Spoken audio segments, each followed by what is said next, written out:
So tell me, you're the expert on these things. What's a guy got to know? You just be careful. You follow my lead. So, how many times do I have to shoot it with the shotgun before it's dead? Well, you'll be shooting it a long time. You mean this thing won't even kill it? No, it'll slow it down. Well, how do you kill it? They don't like fire. I don't like fire. They fear it. And it can kill them if you have to. Their skin is like... it's like tough armor. Unless you burn it off first. It's gross. Well, what are these things like? I mean, are they just crazy unpredictable, or... I mean, can you figure out what they're gonna do? Well, they adhere to some patterns. Like any animal. Or human. You mean, like how? Like they've got schedules? Well, they only hunt at night. Oh. Why? I didn't ask.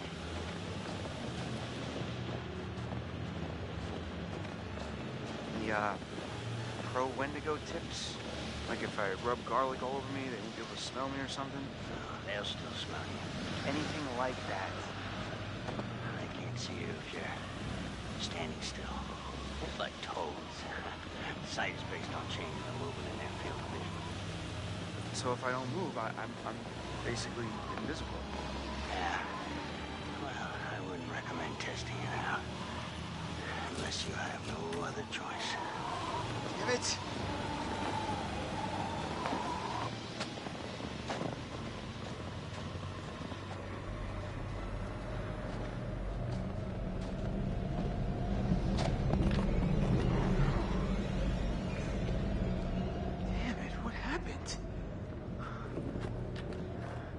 He's gone. We're too late. Shh, quiet. We gotta go. Right now. We gotta find Josh. He could still be out there. First, the Wendigo. He'll render you immobile. And then he strips the skin off of your entire body, piece by piece. And he keeps you alive and aware and feasts on your organs, one piece at a time. So the launch then. Yeah. Let's go now. You might still be near.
What the fuck?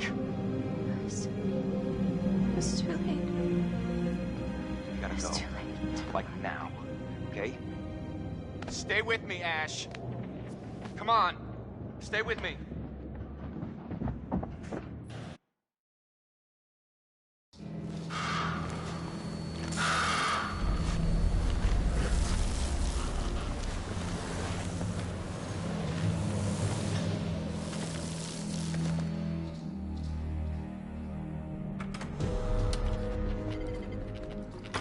What took you so long? It's not good up there.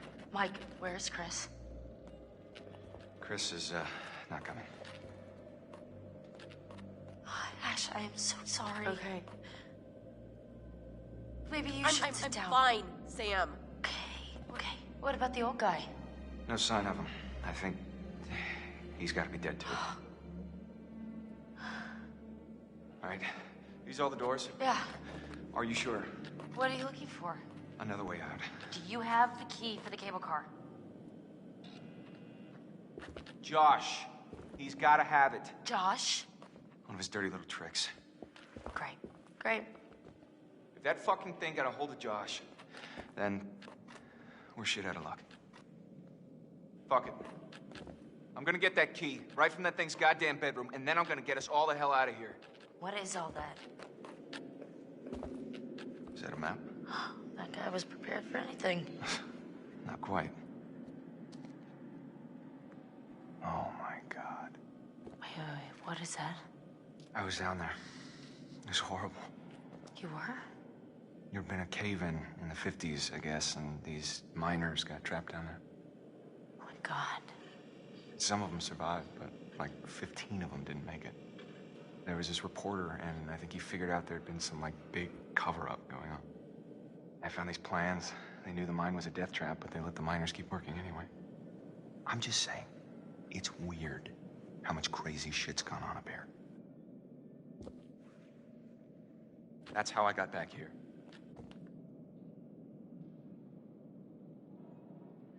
You guys know what to do. Yeah. No one leave. Okay? It's not safe out there. I'll be back soon.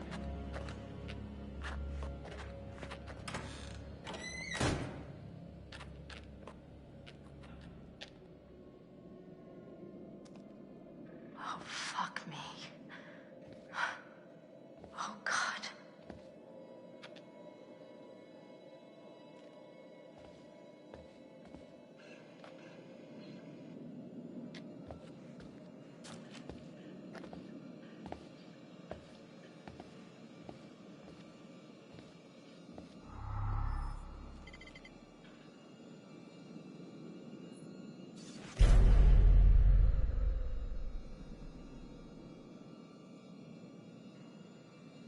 This guy's a little OCD.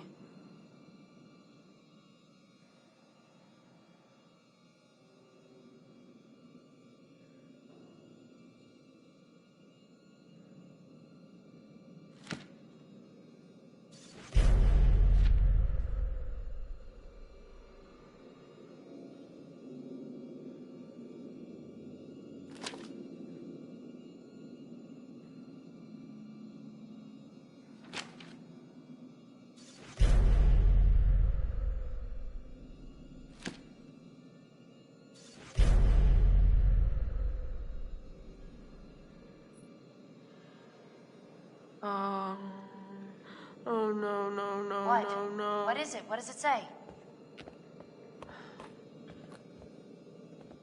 Let me see that. Shit. Shit. We've got to get to Mike. Like now.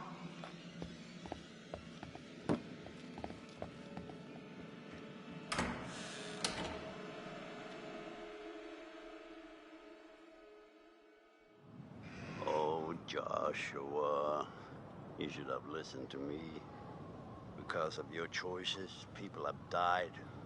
I don't know which is worse, actively triggering events that lead to someone's death, or passively allowing a tragedy to occur. Because you couldn't lift a goddamn finger! help someone else.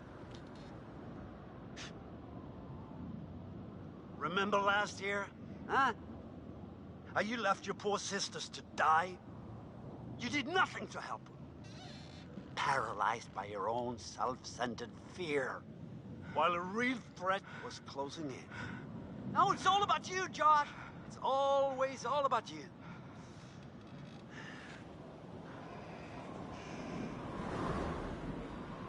Your game has gone terribly wrong. And your friends, like your sisters, have deserted you. You're all alone. Can you feel how cold your loneliness has become? Huh? Why did you hurt them? Joshua, why did you hurt them?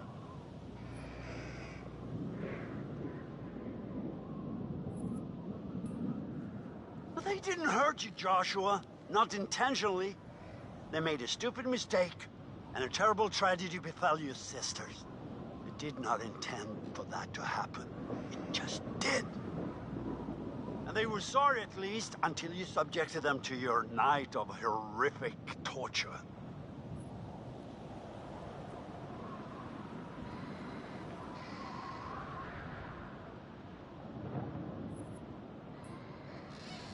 Just a game? But it was a game that has driven you to one of your own deepest fears, Joshua. You're now facing something worse than death itself.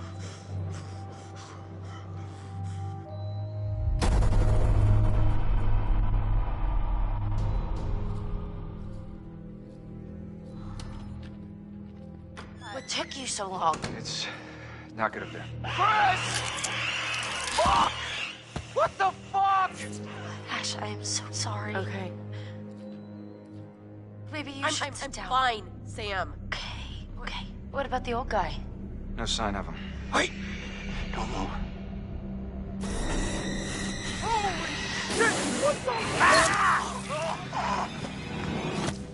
What are you looking for?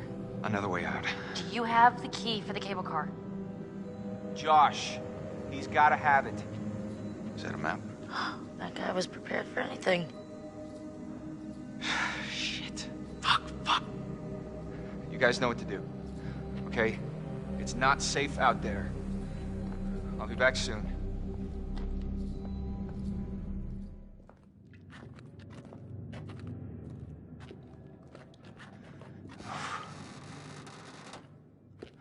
Oh, yeah, okay.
Shit.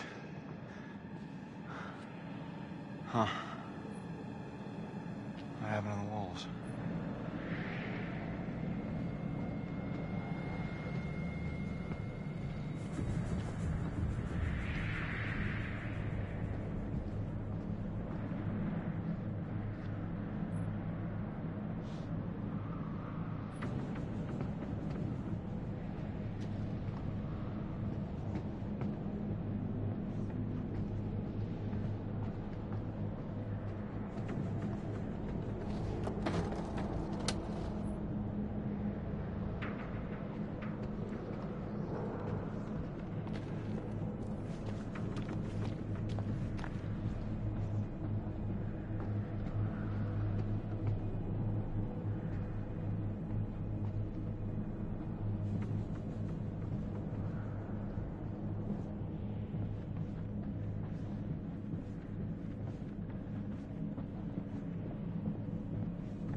I just need a pitchfork and a mob.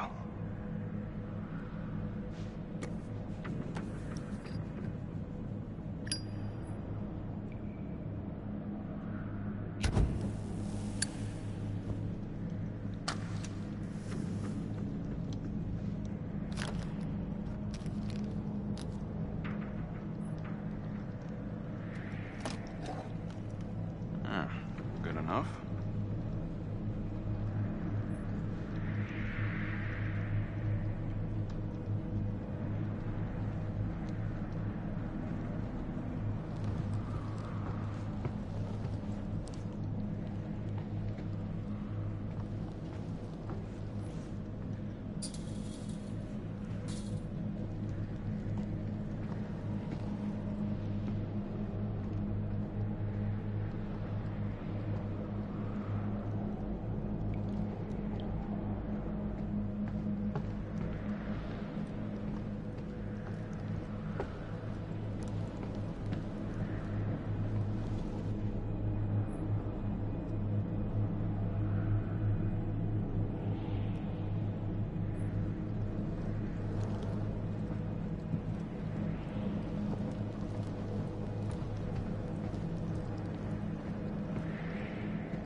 Sometime after, the prospectors came to mine this mountain, until a cave-in trapped them in and woke the and driven mad murderers, cannibals, and many hunts. My grasp beyond my reach. Until one night, a year ago, I was finally able to get him in my sights. But we were not alone in the woods that night. No! I couldn't save you.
big guy.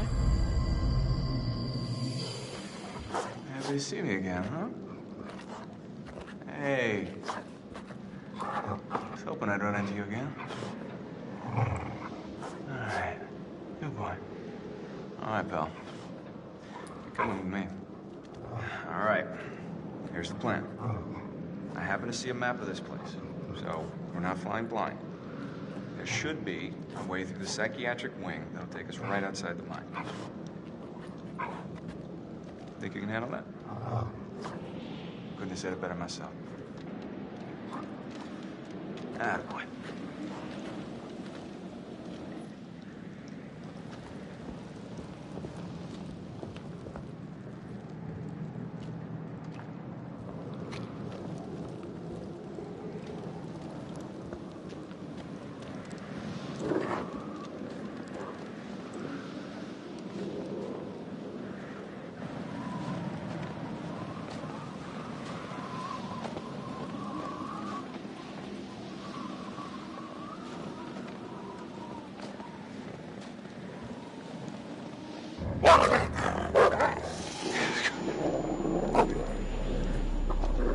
Dopey boy, calm down.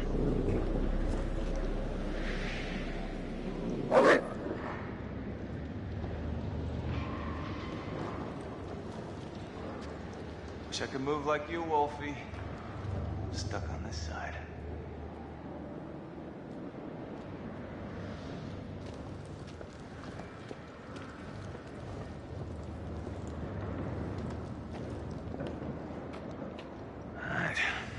There goes nothing.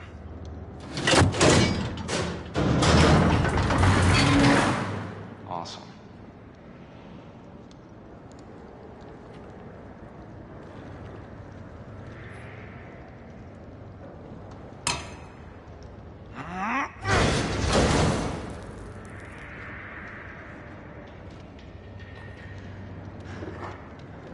See that?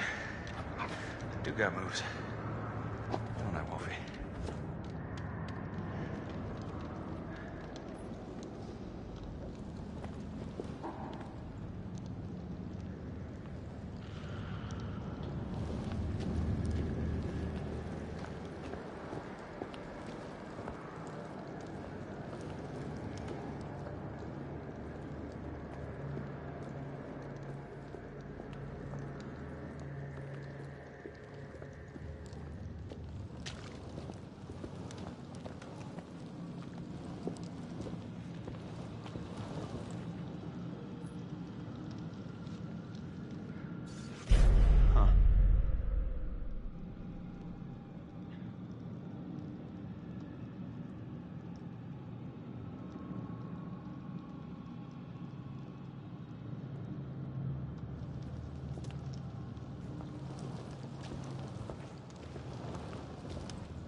Son of a bitch.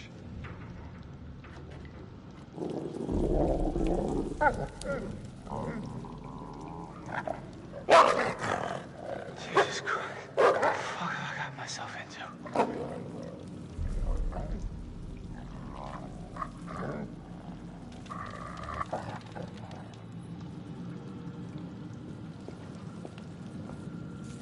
Fuck, man.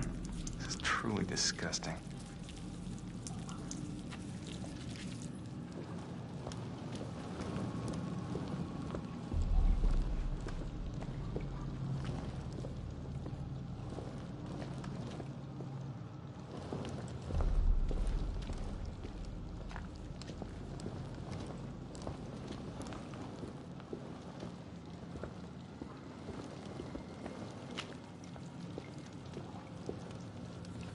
Huh. These doors were built like tanks. How crazy were these inmates?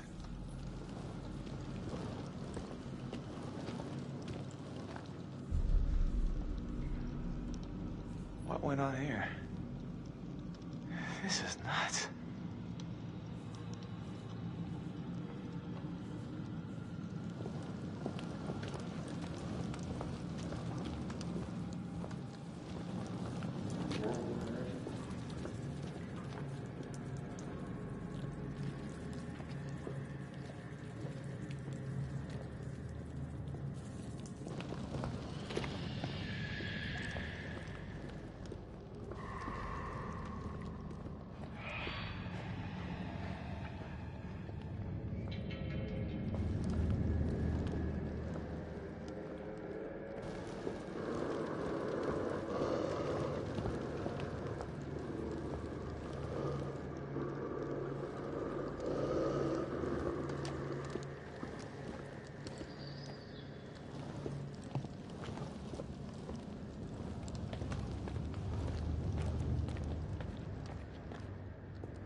Christmas cake. This is fucking unbelievable.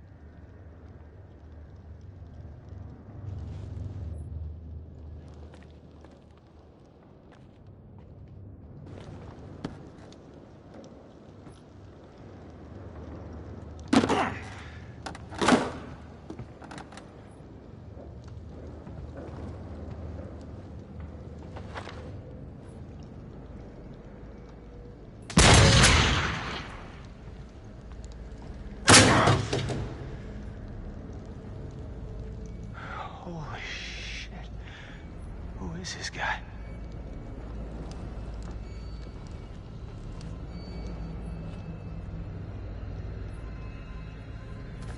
Sorry, Alter.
Huh? Huh? Huh?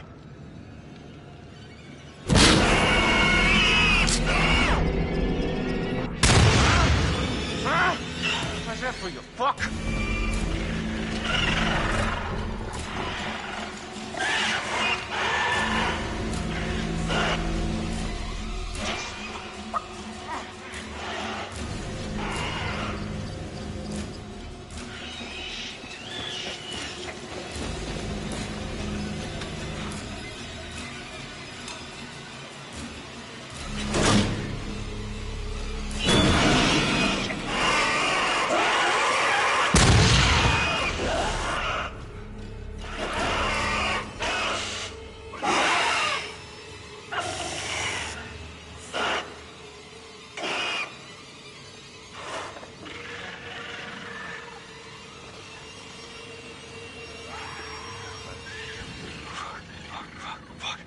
Fuck! No way. No fucking way this is happening.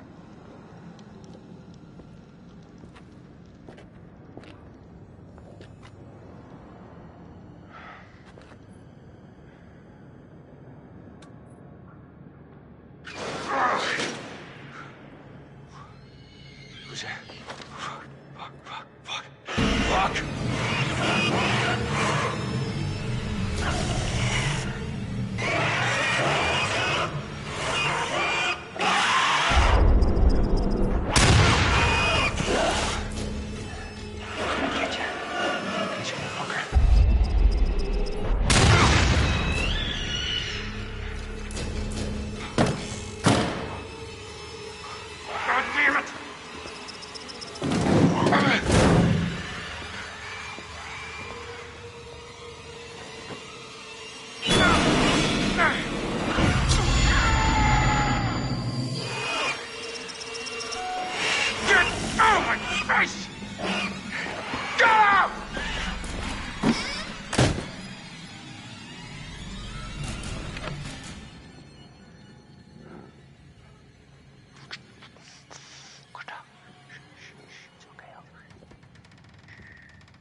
Holy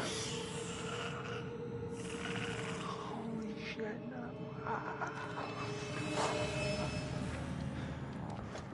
Damn it.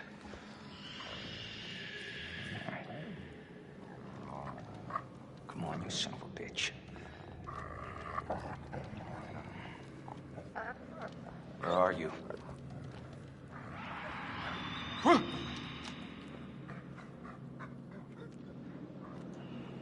Huh? Damn it.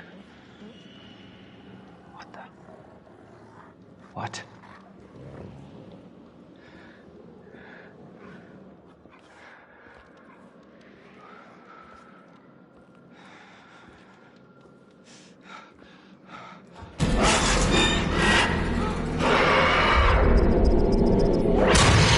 Is this shit gonna stop? This is a fucking bad dream.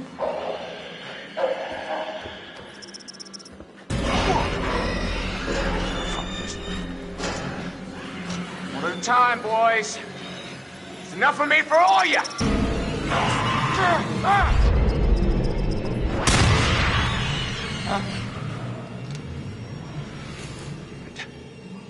Okay.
Not good.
Hey,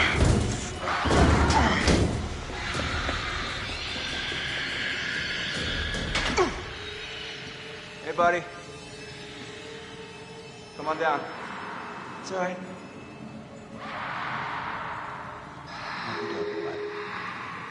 Okay.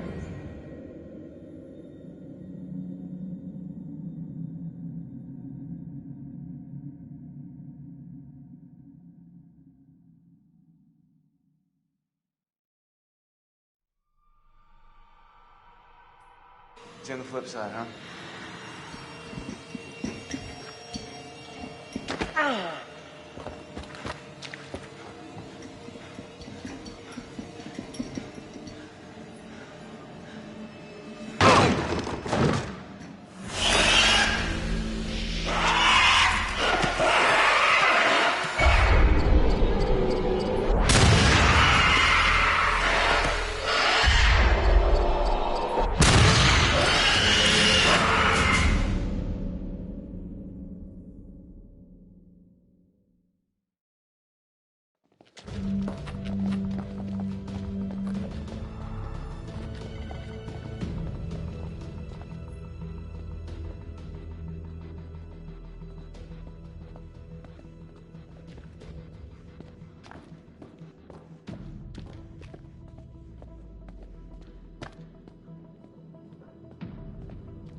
Mike must have blocked it behind him. Crap!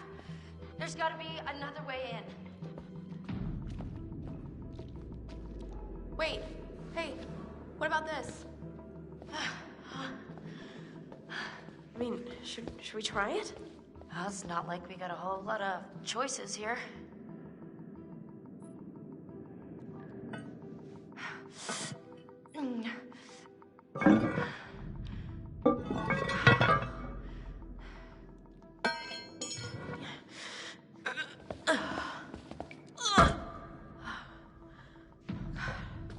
Okay, this is maybe the last place I would want to be right now. So who's going first?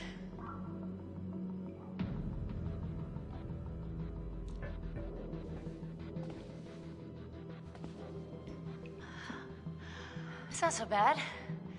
You think this is the tunnel to the sanatorium? Of course it is. Where else would it go?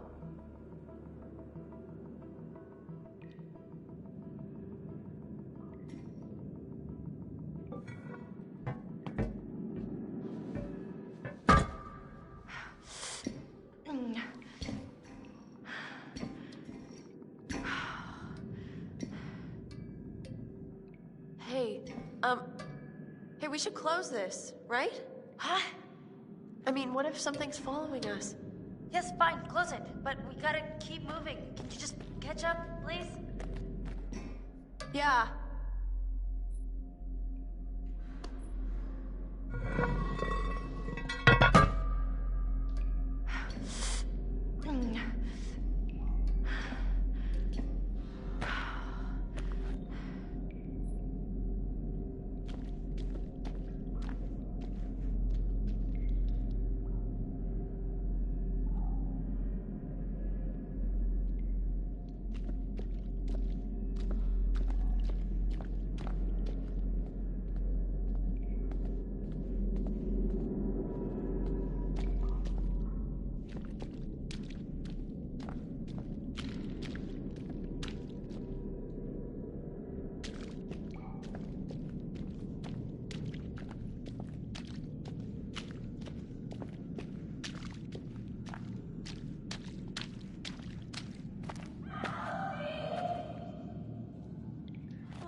Who's there?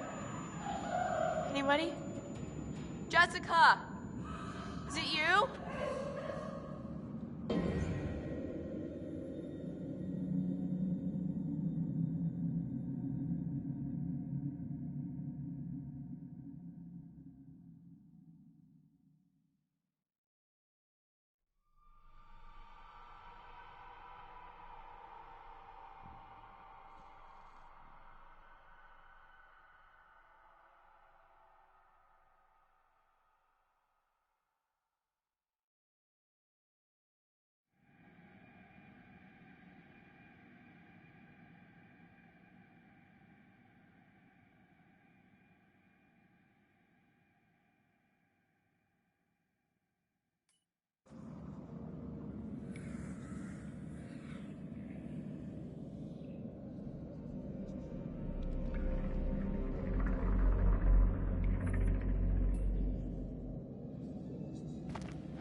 This is fucking crazy.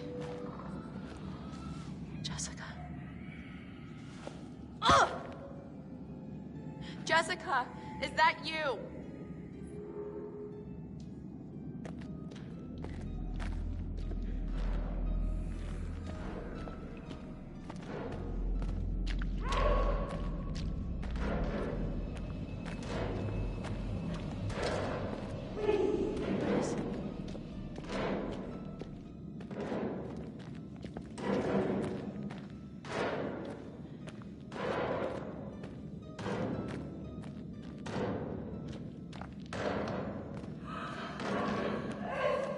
Oh God.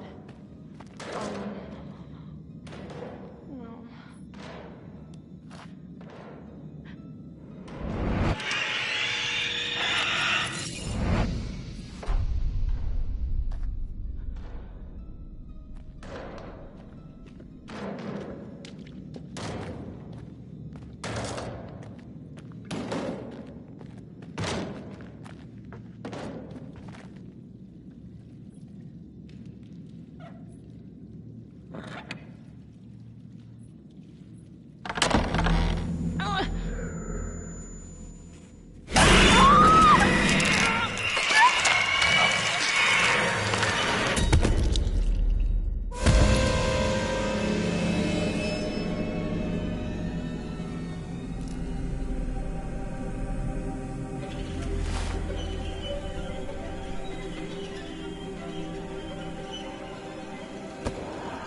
Wow, great. Piece of cake.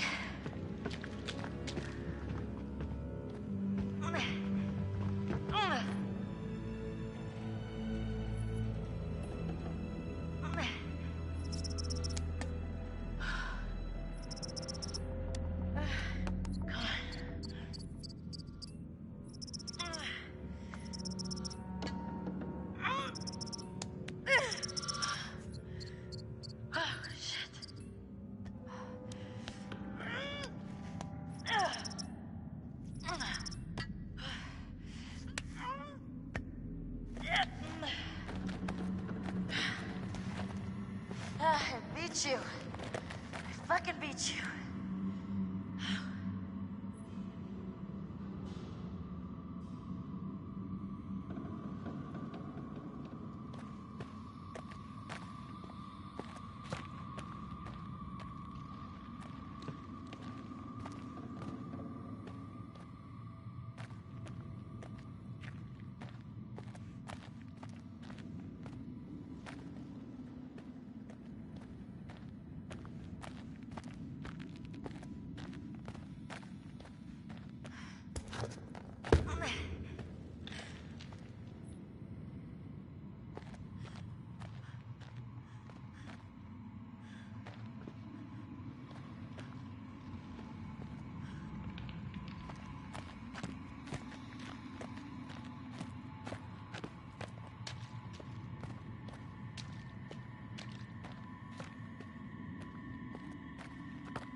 Hello?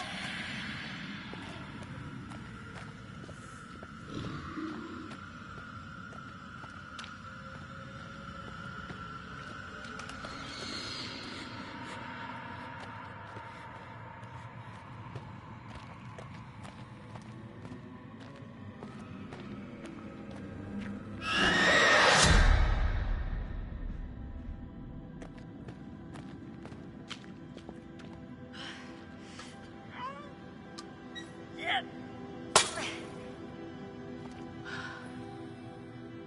that's right.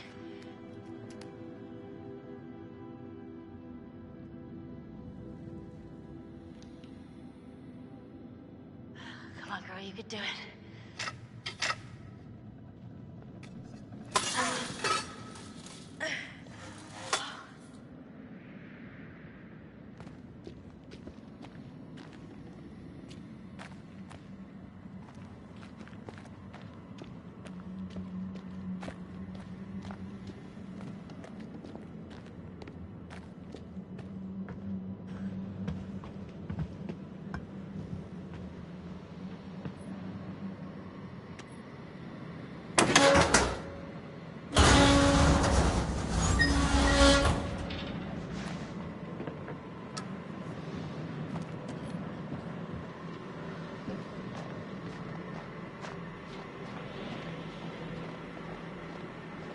Okay.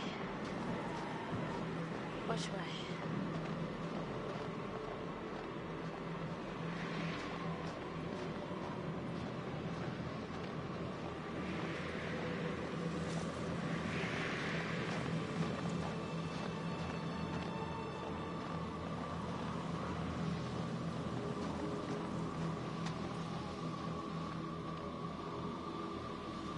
Hello?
Got any marshmallows?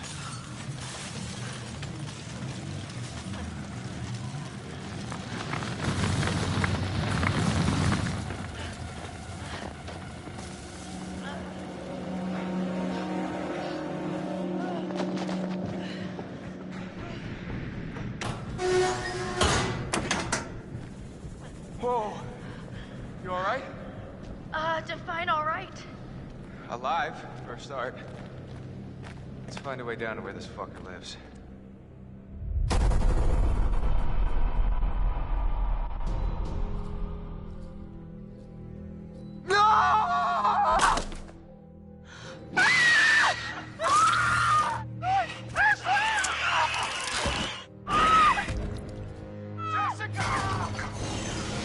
Do you have the key for the cable car? Josh, he's gotta have it. No, he's gone. We're too late. Shh, quiet. Wait, don't move. Holy shit! I'm gonna get that key right from that thing's goddamn bedroom, and then I'm gonna get us all the hell out of here. That's it. That's it. Come on, let's go. Run!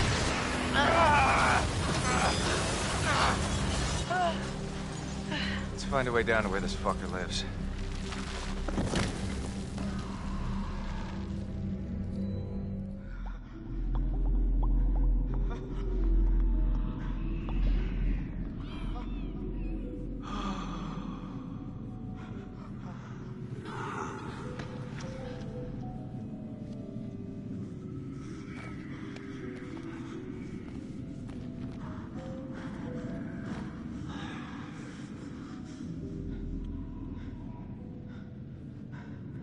I wonder how much these sessions are of any help to you now.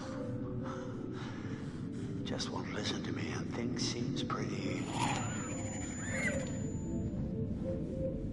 fucked up.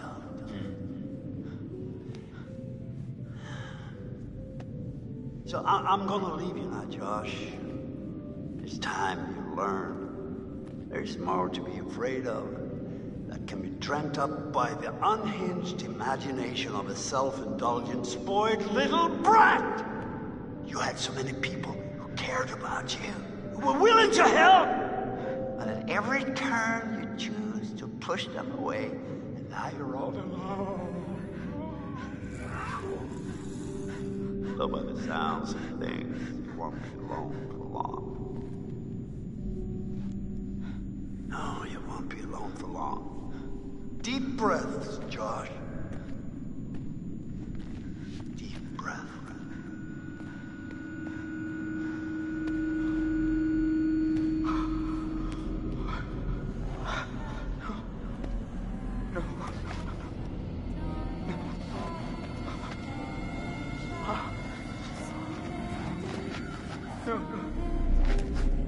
No, not again. Not again. Get away! Get away! Oh! Get away from me! No! You're dead! Sorry. You're dead! Shut up! Oh! We miss you. No! You're dead! It's not ready. You manipulate. You are out there. God. Yeah. I want to start out a bit. I don't take orders from you. You can't tell me what to do. You can't tell me what to do anymore. Has run out for Josh. Okay. I trust you. I trust you. I trust you. No. You're not real. You were all alone down there. No, not again. All alone. But you're with us now. Family. Get away from me! Get away! Why didn't you save us, Josh? Why did you want us to die? I didn't want you to die. I swear.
Is this what you want? No!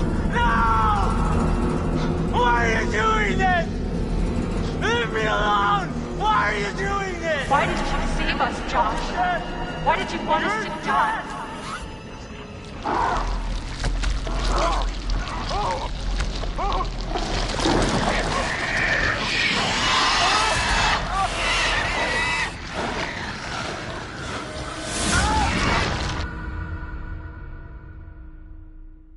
I was not prepared for how ugly that thing would be up close. Yeah. So, I noticed something kind of weird about it. What? The Wendigo. It had a scar. So? Seen it before. What are you talking about? Saw these old pictures of some guys with that scar, and he was transforming into a Wendigo. You're kidding. He's one of the miners who'd been trapped back in the 50s in the cave-in, which means that thing is 80 years old. At least. Spunky for an old-timer. They cleaned the place out. Killed a lot of people. They? You mean there are more of them? Oh, yeah. How many? Too many. I think we're close. To the lair. How can you tell? I don't know, I just feel really terrible all of a sudden. Did I?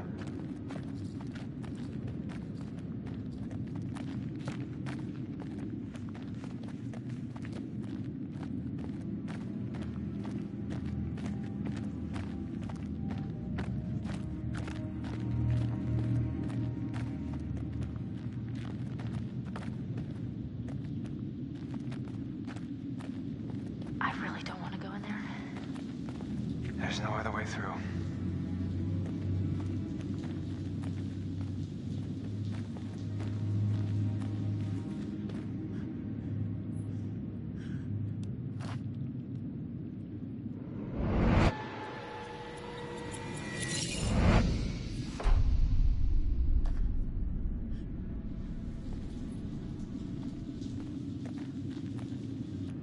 Fine. I'm going in.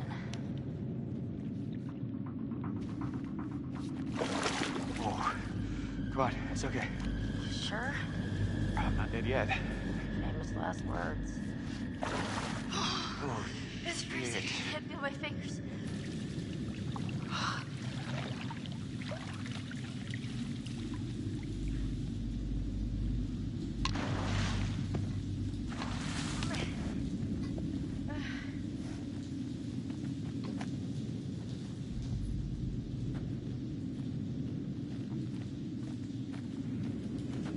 Mike, is that what I think it is? shit.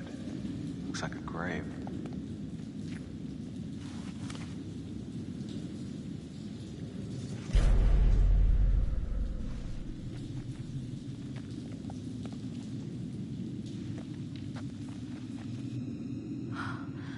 Oh, God.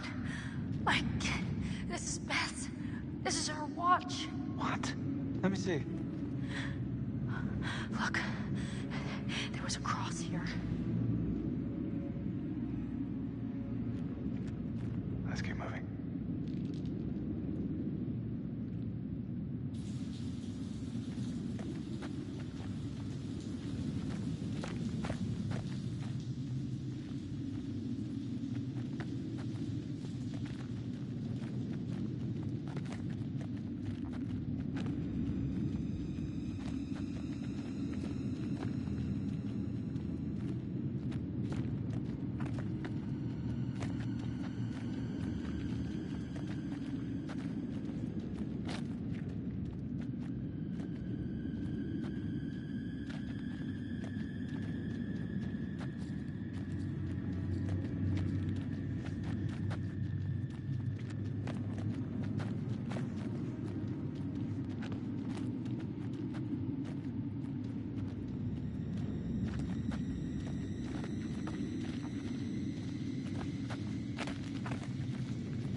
Well, I didn't say that. I said it was okay.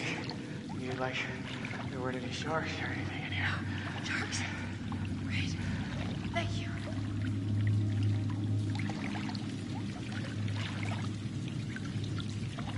Oh, it's getting deeper. Yeah. Okay. Oh, hey, it's open up again. We're gonna make it. Oh my God, don't jinx it. Oh. Come on. We made it.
It's Jess. It's Jess.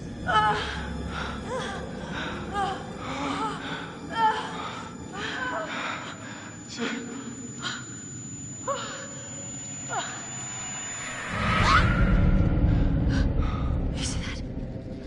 Yeah. Bodies. Yeah, a lot of them. Oh my God. No! I'm gonna be sick. Wait, hold on. I think I saw something.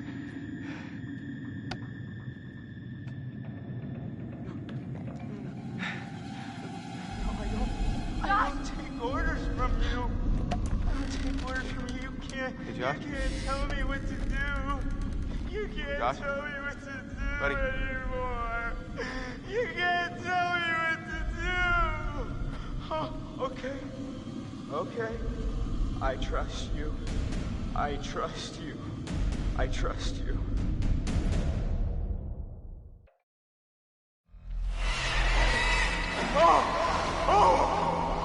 What's the matter with him? He's tripping or something. Josh! Mike, Josh! Hey, man. don't hit me, please. Well, you were deep in it, man. Full mental jacket. We didn't think we'd get you back. Hey, let's just get the fuck out of here. Okay. Josh, do you have the key for the cable car? Yeah. Oh, good.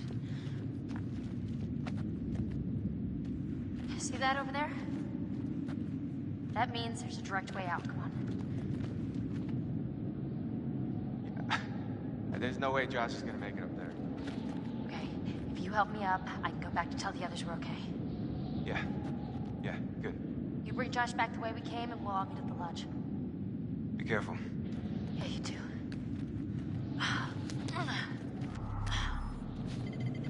All right, let's go, you fucked up son of a bitch.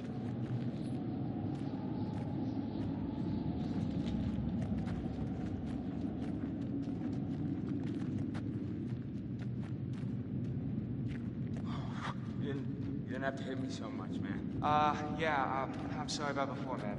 I thought you killed Jess. I was wrong.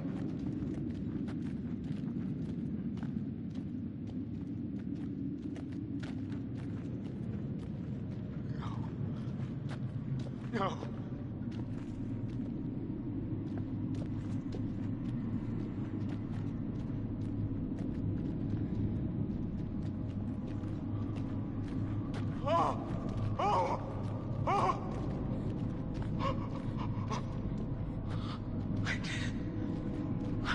I didn't want you to die.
Josh, you look terrible. It's gonna look worse if we stay out here. Come on.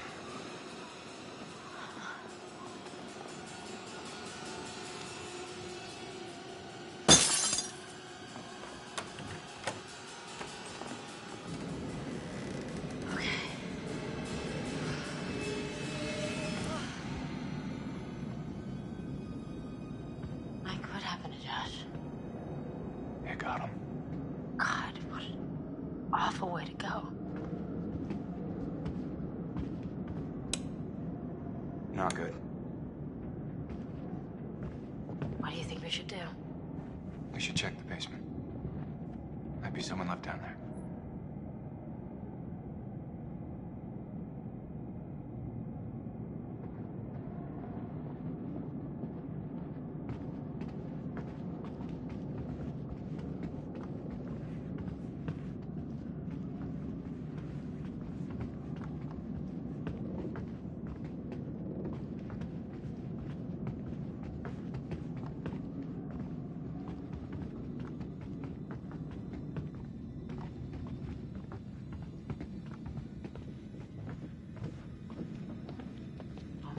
How do you rate our chances of survival?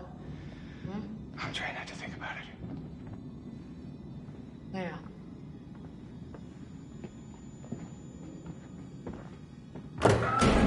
Uh-oh. Shit. Sam. Run. Run!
No!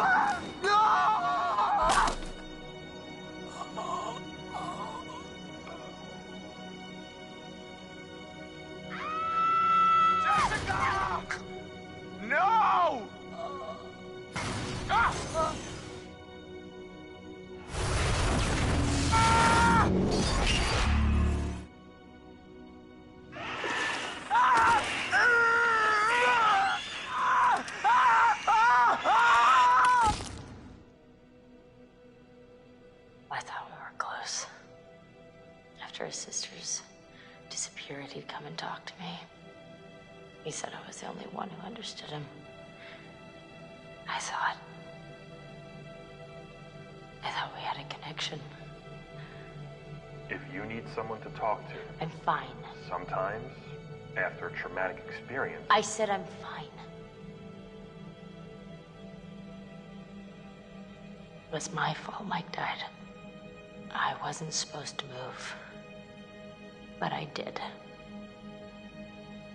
And he saved me.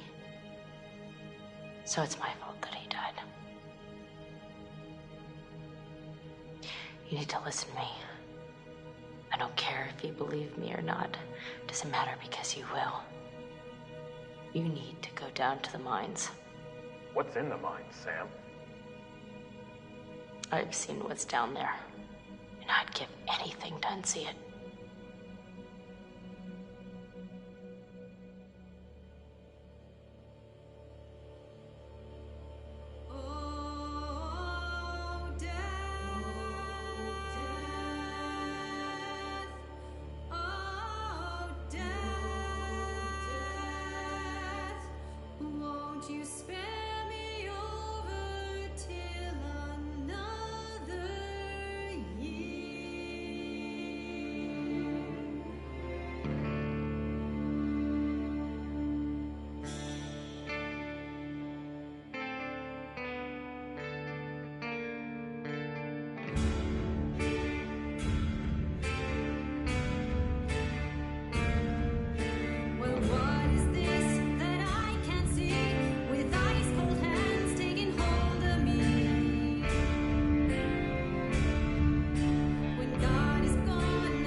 America's North Woods border region. Within this land of 10,000 lakes and miles of dense timber, a hideous creature is believed to lurk. The North Woods is probably one of the last frontiers in America. There's still a lot of places in this area that hasn't been set foot by man. Monsters and mysteries exist here because it is remote. Up in the North Woods, winters are long. In times of biting cold and isolation, a devouring monster is believed to come forth. It's terrorized native people for generations. Growing up, I was told, like, don't go outside, the Wendigo will get you.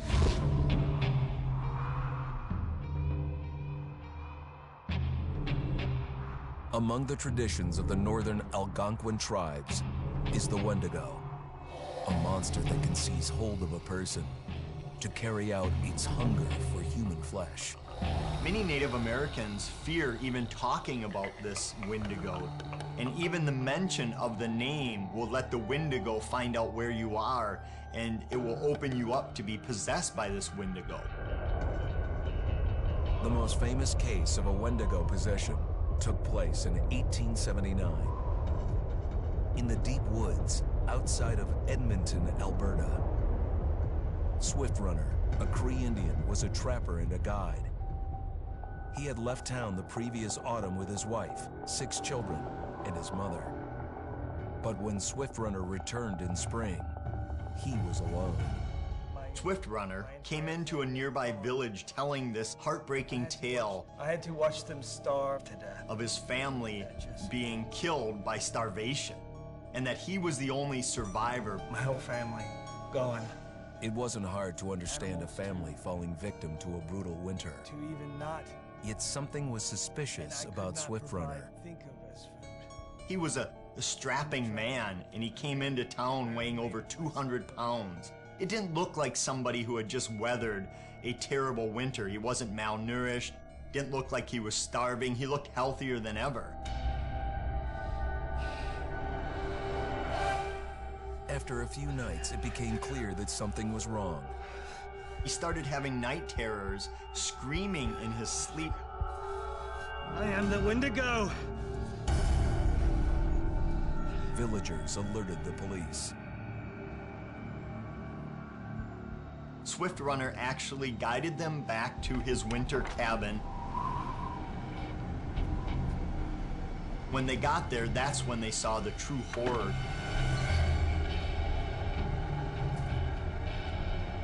Human skulls were scattered around, many bones, some of which had been snapped in half, and the marrow inside had been drained.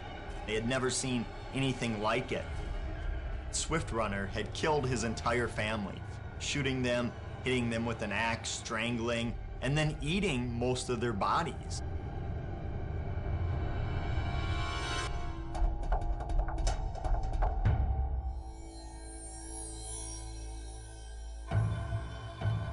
Right up until the moment the noose was on his neck, Swift Runner swore the evil spirit of the Wendigo had possessed him and twisted him into a cannibal killer. When he was on the gallows, Swift Runner himself said, "I am no longer a man."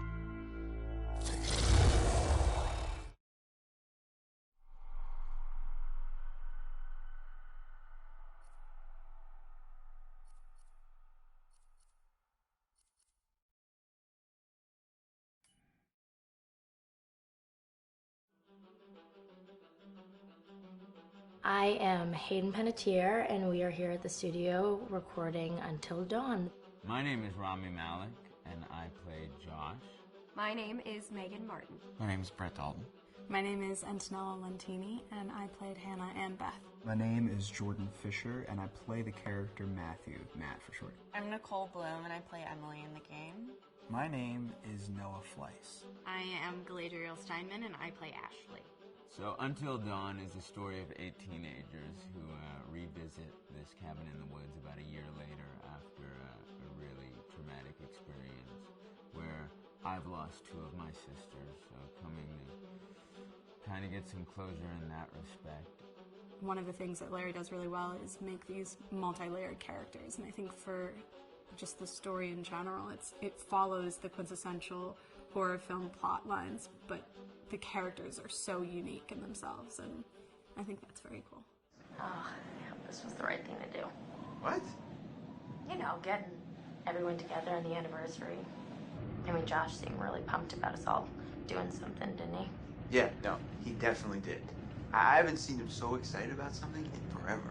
Good, good.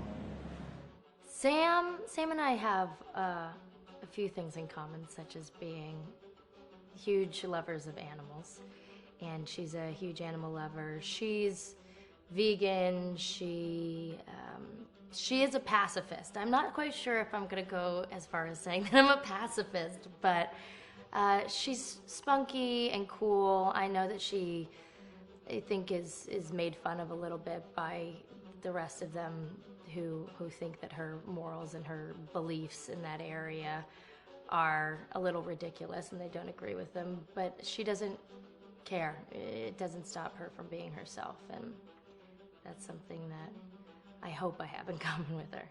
You know, he definitely can be depressed at some times and a bit of a loner, but he takes some solace in one of his sister's friends, Sam, played by Hayden Panettiere, and invites everybody back to the same house the next year to kind of find some closure.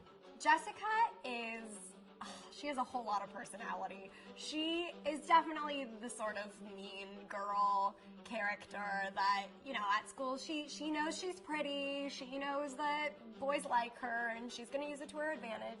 He's got a big heart, and you can tell that that's very evident, especially how he treats his girlfriend, Emily, and, you know, he's kind of a meathead, but in the best way possible. She really knows what she wants, and she manages to get that from whomever it is, whether it be Matt or Mike. You know, she's really driven, and I can definitely relate to that. My character is Chris, and he is what society might consider the nerd of the group, and he kind of embraces it. Ashley she's a little more serious than some of the other girls. She's definitely very intelligent and thoughtful. She kind of looks at the whole big picture of things. She's not quite as geeky as Chris, but they connect in a lot of ways. Mike is like big guy on campus. He's the class president who has some charm and has brain, and I don't know, people seem to like Mike. He gets away with a lot, though. He can be kind of jerky. The fact that he really just kind of wants everyone to be happy. When he wants he's a people pleaser, and I can definitely attest to being, you know, that guy. I'm always the friend that wants everybody to be happy and wants everybody to be taken care of, and that's definitely Matt. But also, like, this character is just so fun. I rarely get to play the bitch, and so it was really fun to do that. The spirit of things, seriously, what's wrong with you? I'm just trying to lighten the mood, Em. Don't be like that. Like what? The way you're being. You always get like this. I just think this is just the coolest thing to be a part of, and I just think it's going to take the world by storm. I really do. I think this genre is the wave of the future, and I think that once people see the potential behind it, of getting to interact with the drama that you're witnessing unfold in such a realistic way, that this is how entertainment's going to be from now on.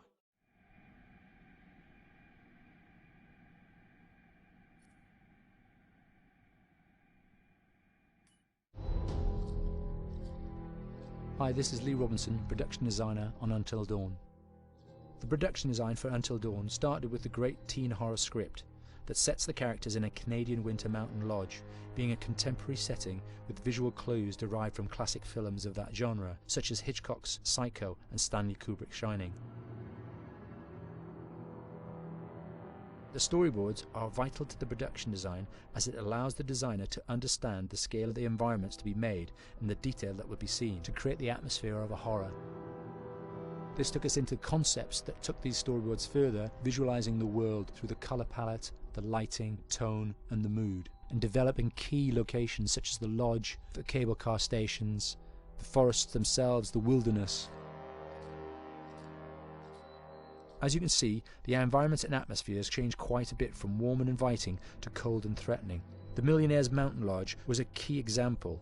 It was designed to be made from nearby stone and timber, embedding it into the landscape, with a contrasting and contemporary interior needing to be opulent and extravagant. We created dark and claustrophobic corridors with ominous and large open spaces, almost cathedral-like in size, and with huge structures to silhouette and dwarf the characters within, providing a labyrinth to explore and wander.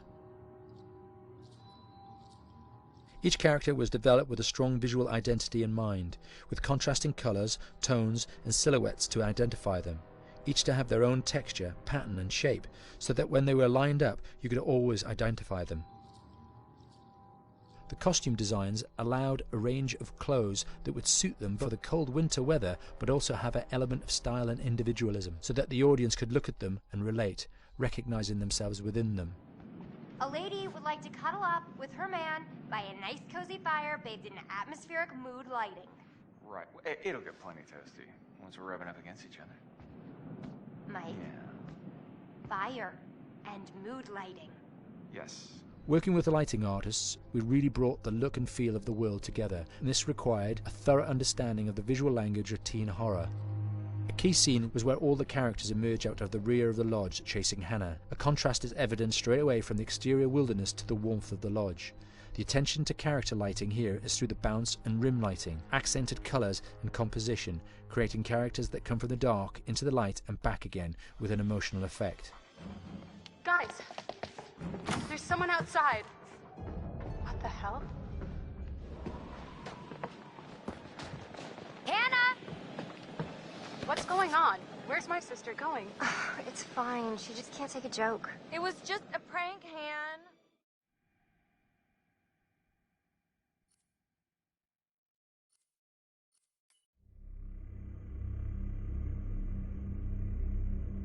Until Dawn is a game that's full of horror, and one of the things we decided to do early on was to take a scientific approach to how scary it was.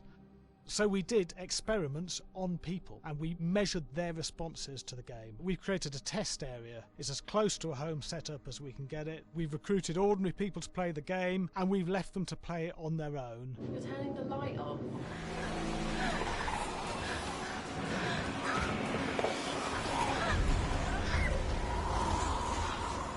The only difference is it's rigged with cameras and microphones that relay the data through to the next room where people are watching them play.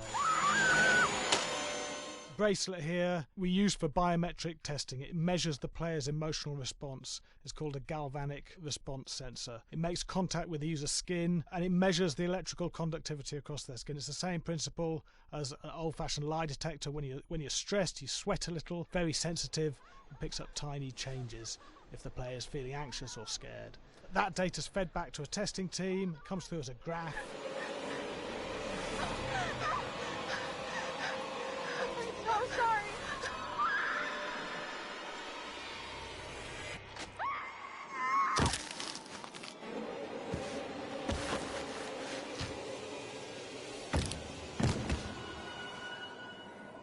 There's no point testing one or two people, you have to test a lot of people. Okay, what's your step?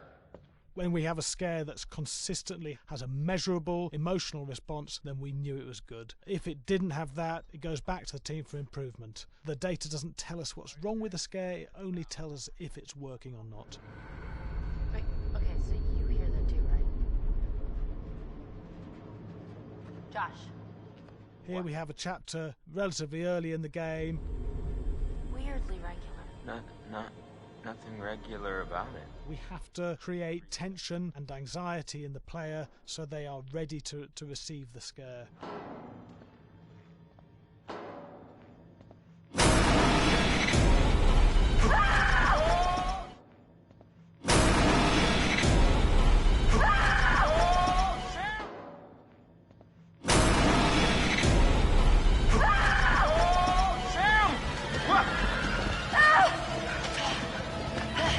Give the player time to recover, to cool down, to calm down, and then start building the tension again before we do the next scare.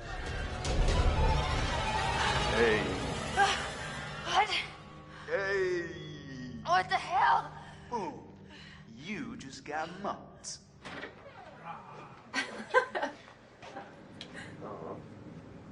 Yeah, I have such an adrenaline high from that game. There's two things we found. One is we could look at the scares, analyse if our expected scares were working effectively. Were people shrieking and covering their hands, or were they getting an emotional response from it? And being scientific about it means that we strip out people's opinions about whether things are working or not. We've got data, and we look at the data. If it's working, we're happy with it. Very scary. Bit scared and wanting to get away. I actually be maybe a bit scared to play it on my own, but in a room with the lights on, yeah, with some other people as well, yeah, maybe. But because I'm a scaredy cat, I would play with someone in the room. And the lights on. It was one of the scariest games I've played in a long while.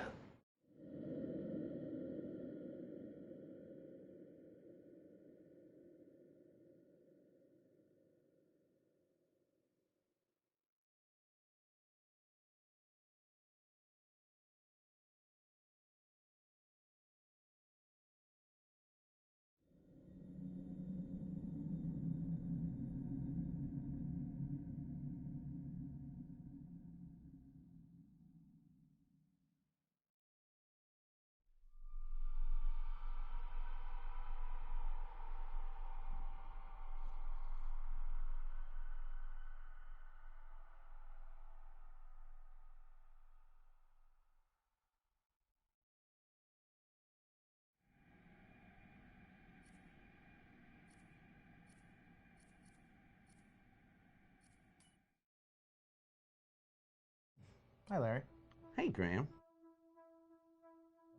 Hi, my name is Graham Resnick. I'm a filmmaker, writer, director, sound designer, and I started working with Larry Fessenden about 10, 15 years ago through my friend Ty West, who I grew up with, and have done a lot of sound design with on his films.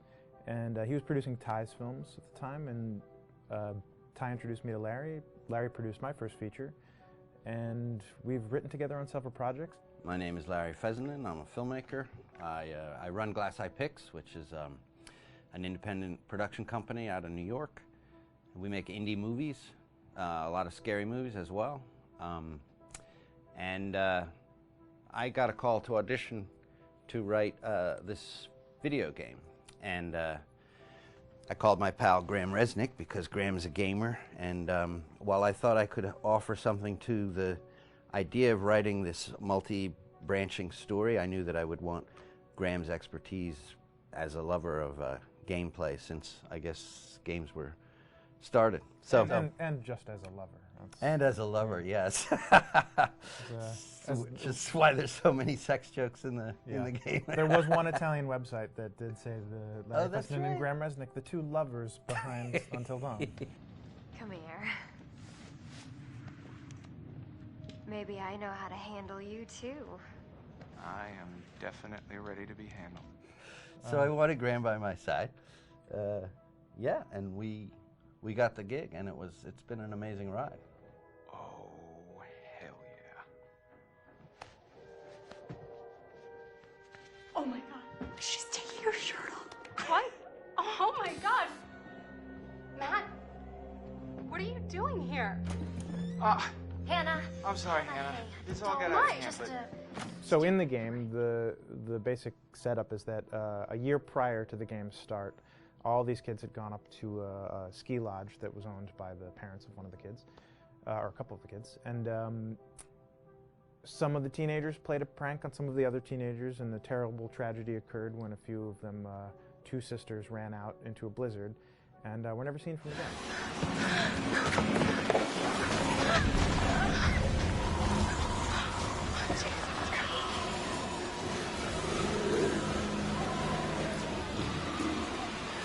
So now, a year later, this is kind of torn apart, this group of friends. They've gone through some trials and tribulations in the past year. The brother of the two girls has had a lot of psychological issues, and to kind of help him cope and help them all get over it, they all returned to the lodge a year later, back up on the mountain.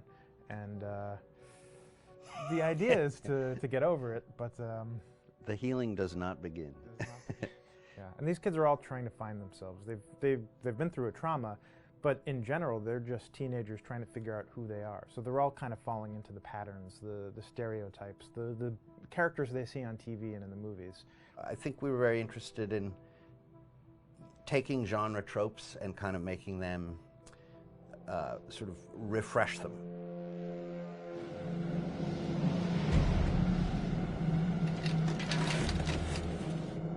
Hey, did you see that? Dad said it'd just be us this weekend. We're familiar with how slasher movies work. Most people have seen some horror movies, and we have established notions and preconceptions about the roles of the players in horror movies and how they talk and how they get killed and how they have sex. And to bring you into the game that way and then subvert a lot of those expectations was kind of our goal. They're haunted by some incident that happened in their past, which I think you pretty much figure out that that's going to have a role in their interaction. Yeah, so I think what was fun was we take some sort of stock characters and we try to give them some shape, but at least at the beginning they're recognizable in the way of groups of friends. There's the jock and the bitchy girl and the rivalries between everyone. And oh my gosh, and really fun characters too. Like we just had so much fun living in the minds of these characters through writing the script. What do you think? Jesus! It was fun. I think we were looking to get that kind of banter that you Yeah. see both in movies, but also that you absolutely have with friends, and sort of those inside jokes. And of course, as writers and as friends ourselves, we sort of developed little tracks, and we try to give the characters that kind of vibe.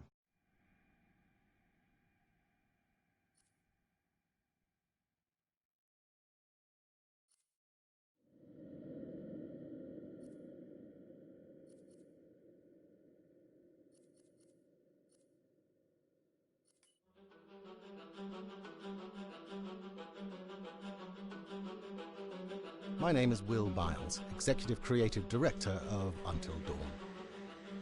The first part of getting a believable facial performance in-game is to capture, topographically, the actor's range of emotional expressions as separate versions of the same head. Every tiny nuance gets digitized and merged, effectively creating a model that can recreate every facial movement that the actor makes. Once the topography has been recorded, the actor's performance itself can be captured by using a predetermined set of marker points drawn precisely on the face and a high-def helmet cam, wirelessly linked to capture devices. The camera is the small box where it looks like the microphone should be. Outro Sam. Mark. It records in high def the movement of the dots throughout the performance that will drive the expressions captured earlier. Unlike other systems, this form of capture is far less lossy because there are fewer interpretations between performance captured and performance rendered finally in-game. The audio is also recorded via two separate lavalier mics attached to the helmet. It takes a while for the actors to acclimatise to carrying around the recording devices and the helmet cams, but very soon the shoot becomes similar to any other effects shoot or a green screen shoot. The actors in these scenes are only recording facial animation, but use cursory body movements for pacing. Wait, and maybe we should all stick together and find everybody and make sure that we're all okay, so... 1-1, the year before the prank. Take 2, Mark. Other than the other actors, they have to use their imagination for everything and everywhere that they are supposed to be seeing and feeling. Idiot! So dumb! From a hot midday studio in Los Angeles to a freezing midnight mountain in British Columbia.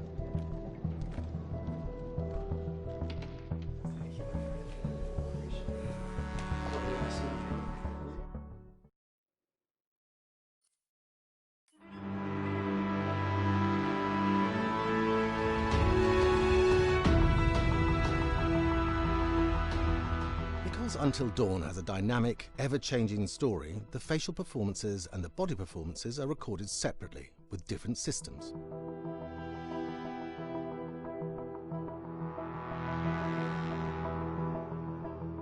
With the body capture, we use reflective bead suits and an infrared camera matrix system that drives the CG bone hierarchies in our character models. These performances cover everything from character locomotion, scene-specific performances and stunt work, most of which was recorded at studios in Pinewood and Shepperton, near London. Hannah! Hello? Combining all the elements seamlessly in the final game becomes a formidable editing and logistical task. Every variation, both physical and emotional, must be combined in these multi-edits. Scaffolding props have to stand in for the sets, because the hundreds of infrared cameras have to be able to see all of the reflected beads on the actor.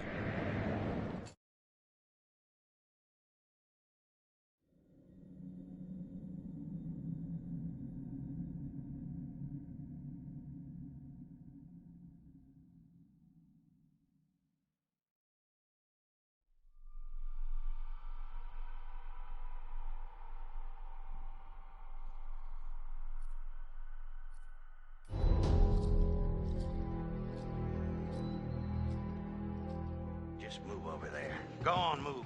Let me say what I came to say. I'm here to tell you what you're up against being back on this mountain. You should never have returned. I don't know why you did after what happened last year. You mean with Hannah and Beth? Yeah, how could you know without being involved? I don't take kindly to you kids coming up here to my mountain. Your mountain. The mountain don't belong to me, it's true. But it don't belong to the Washingtons. This mountain belongs to the Wendigo. Hi, this is Lee Robinson, production designer at Supermassive Games. Understanding the ancient myths of the Wendigo was key for their development that helped the visual look. Through sketches and concepts, these elements were visualized, such as eyes being milky, almost dead, with loss of lips and eyelids due to frostbite, fangs growing and arms and legs getting longer, with skin hardening and thickening to look snarling and menacing, yet withered and lean. The hell was that? Another fucking piece of... Fingers and toenails extending like claws, allowing them to climb effortlessly. We made them look gaunt and weathered, and having ragged remains of clothes they wore. Blood-stained and rotten, with patches of hair still remaining, they retained strong skeletal limbs, which enable them to be agile and quick through the environment. Where are you? My name is Jamie Gallipo, animation director at Supermassive.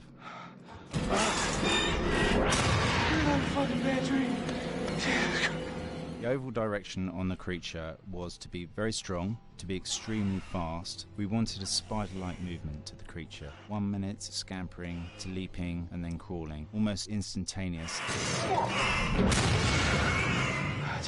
And finally, we wanted the creature to have this real, uncontrollable thirst for flesh.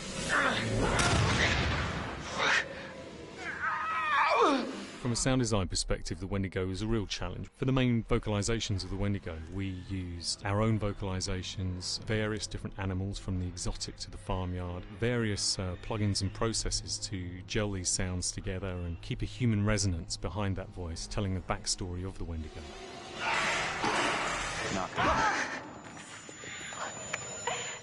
During the chase sequences, the anger of the Wendigo is felt by encircling breaths, screams and screeches that essentially chase you as you're being chased by the Wendigo.